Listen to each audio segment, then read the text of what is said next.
What's up, guys? Jacob Ober here.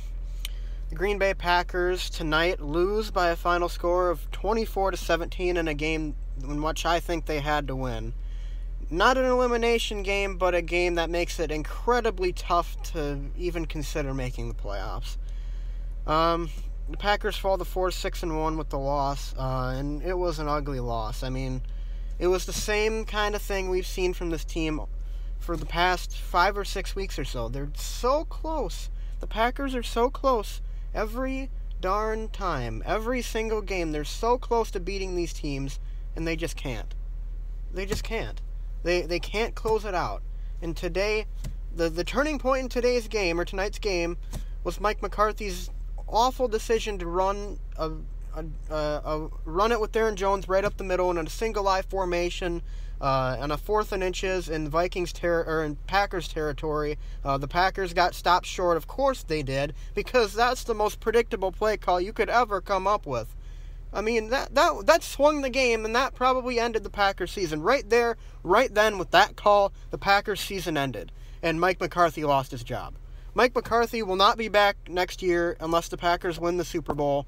And, of course, they're probably not even going to make the playoffs, so winning the Super Bowl isn't even a remotely realistic possibility at this point. So, yeah, it's pretty much it for the Packers this year. I mean, Rodgers didn't have a great game tonight. I'll admit it. He did not play well. He came out playing really, really well, but he did not have a good game today. I mean, and the pinnacle moment of it for Rodgers was when he missed 2 consecutive throws that he makes, you think, is a layup for him. Literally a fast break, wide open layup for Giannis Antetokounmpo, or a dunk. And he just missed it. It's like Giannis missing a wide open transition dunk. I have never seen it before. I have never seen it from him. The throw to Adams, that would have been a touchdown that he threw a little too far. I've never seen him miss that throw in my life. I have never seen him miss that throw. And I'm still not going to blame Aaron Rodgers for this season, because I don't think it's his fault. I think that a lot of times the Packers, and Rodgers in particular, are put into situations where it's just really, really tough for them. But I can't defend Rodgers tonight. I really can't. I mean, he just wasn't very good. And, I mean, he was missing a lot of throws. He was looking gun-shy in the pocket. Of course, his offensive line was pretty depleted. I mean, I think Bakhtiari was actually out of the game on that last drive. But it's really hard to defend at this point. It is really hard to defend him at this point. And, you know, I'm still going to say that Aaron Rodgers is the best quarterback I've ever seen. And I'm still going to say that he is one of the best to ever play the position. But tonight and this season, he has not been the same Aaron Rodgers that I remember from past. And I can't really blame him particularly for the season, but he has certainly not done the kinds of things that we are accustomed to seeing him do in seasons past. So, yeah, I blame McCarthy for the most part for the season and for the game. I think Mike McCarthy was the biggest reason why the Packers lost this football game. I mean, the decision to run the ball up the middle in an I formation with no lead blocker, mind you, on a 4th and inches, was one of the dumbest play calls I've ever seen. I just don't, for the life of me, understand what his obsession is with running the ball up the middle in so short yardage situations without lead blockers like that. We saw it in the Rams game when the Packers had the ball at the goal line. He just ran the same exact play. That is the same exact play. The exact same play. And he ran it again. And what happened? They got stopped short again. I don't get it. The creativity, the lack of creativity is astounding with this team. It's like they put a 5th grader at head coach. It's ridiculous. I'm not saying, though, that it's entirely McCarthy's fault for the season, but he, without a doubt, has the biggest part to play in how bad the season has turned out. And the Packers, keep in mind, the Packers, to me, have a more talented roster than they did in 2016, the run-the-table year, and and last year when they had Brett Hundley. They have a more talented roster than both those years, and they may well very, very well finish even worse than they did last year. Now, they do have a very easy schedule coming up, which kind of sucks at this point because you're really playing for a draft pick now. Like, if the Packers lost out, I'm not going to root for them to lose out, but if they lost out, wouldn't be the worst case scenario for them because they're going to get a higher draft pick. And, of course, they have the 2 first-round picks, but, yeah. It was rough tonight. it's been a rough season, and, the most frustrating part is probably that they're so close week in and week out, and they just can't put together a full four-quarter performance, and they've come out in these games, playing really well. I mean, think about it. They came out in the Rams game playing well. They came out in the game last week against Seattle very well. They came out tonight against the Vikings playing really well, but they didn't win any of those games. I mean, I think they had 7-0 starts to all 3 of those games, and they didn't win them. And they played pretty good for the most part in the first halves of both games, and pretty good for the most part in both games. Not so much this game. After the first half ended, the Packers really weren't playing that well at all. But, I mean, it's just so frustrating to watch this team because you're so accustomed to them, being able to play full four-quarter games like that. I mean, you're so accustomed to seeing it.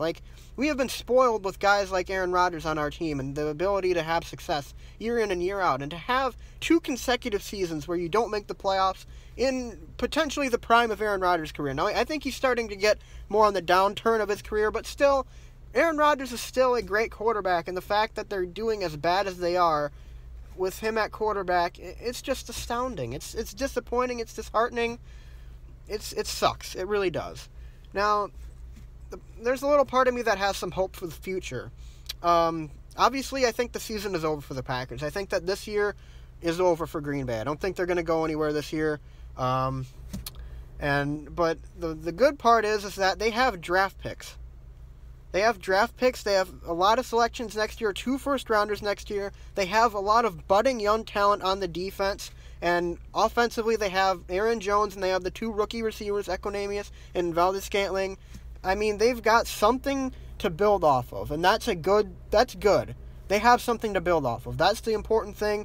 It's not like this is a season where there was insanely high expectations, like Super Bowl expectations, because I don't really know that anybody was expecting them to make the Super Bowl this year. But they didn't have too high of expectations, and they do have building blocks towards the future for the future. I mean, and they still have, keep in mind, they're still going to have, 5 years left of Aaron Rodgers' contract?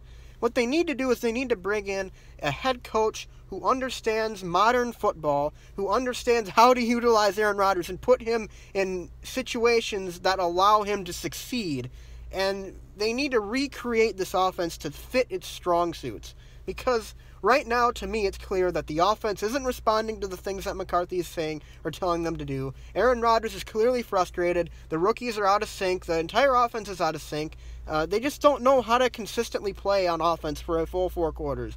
And to me, that points directly to the coaching. They need to get a new coach this offseason, and I think they will if the Packers have a losing record. But other than that, yeah, it was a frustrating game to watch. I mean, the Packers came out with a lot of urgency, and you really thought that they might have a chance to win this one and finally get over that slump on the road, which they're 0-6 on the road, by the way, this year. So you really can't succeed when you're that bad on the road. But it was a terrible game. I mean, it was one that they, like I said, they just can't put a full 4 quarters together. They never have this season. They haven't this season, and I don't think they will.